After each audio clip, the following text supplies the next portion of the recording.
This is correct right You here. don't know what you're looking at, okay? Don't act. That's not correct. Check out this 1969 Chevelle with 200 miles on it.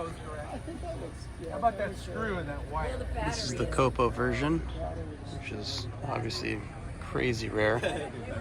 It's got the original window sticker over here. We'll get a look at that in a second.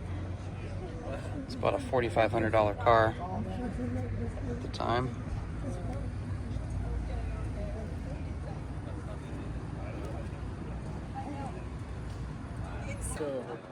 Just shake your head. We literally just produced There's that window sticker.